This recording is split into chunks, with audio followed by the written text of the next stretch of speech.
Good morning and welcome to Face the Nation. The most important and probably most competitive midterm election in years is now down to the wire. More than 39 million votes have already been cast, and across the country, candidates are out in full force, hoping to persuade the persuadable, turn out their true believers, and perhaps their most difficult challenge, explain to people why this election is so important and why they need to vote. In their words, here is what it comes down to. They came into office and they created the worst inflation crisis that we have seen in 4 decades. The Republicans like to talk about it, but what's their answer? What's their economic policy? They want to gut Social Security.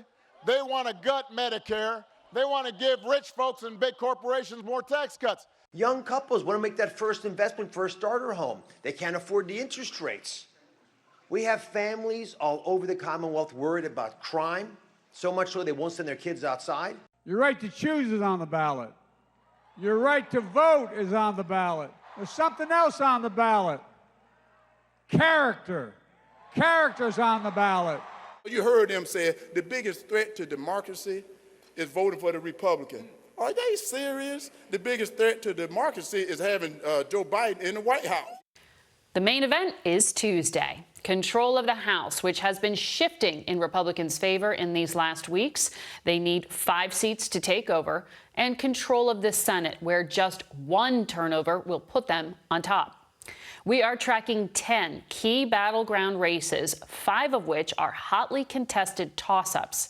Our Kris Van Cleave is in Arizona. Our Nikole Killion is in Georgia, and our Robert Costa has been reporting in Pennsylvania, and that's where we begin this morning.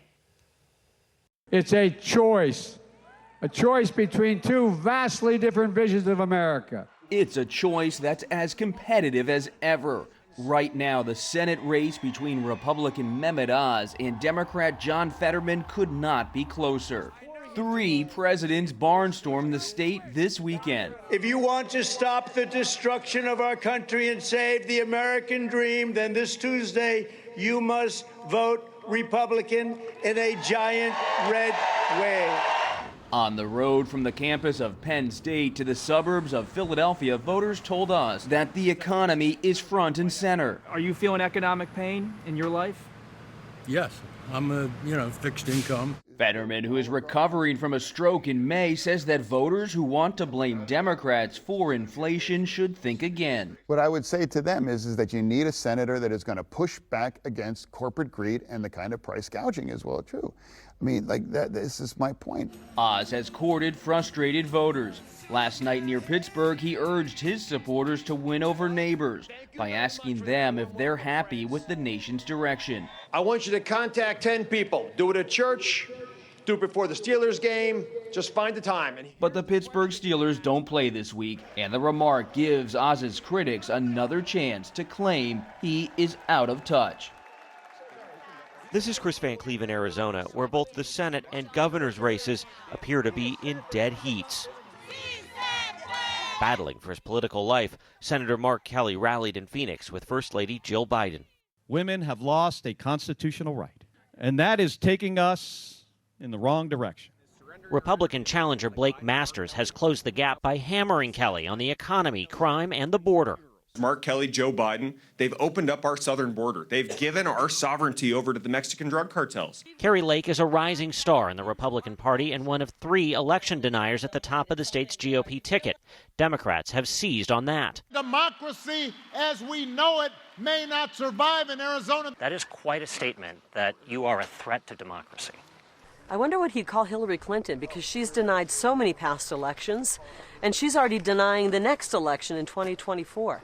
We have the right to question our government and our elections. It's called the First Amendment, and I intend to continue to use that right. Her opponent, Secretary of State Katie Hobbs. Kari Lake is focused on being as extreme as possible, whether it's the issue of abortion, whether it's the 2020 election. Starkly different campaigns on a collision course over the future of Arizona.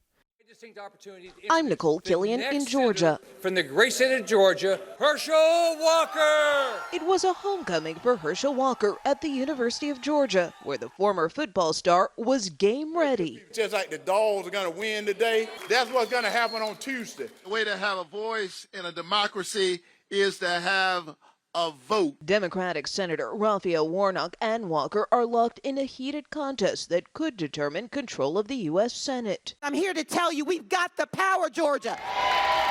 In the governor's race, it's a rematch between Democrat Stacey Abrams and Republican incumbent Brian Kemp. Polls tell us that this is a tight race. We need a big turnout on Election Day.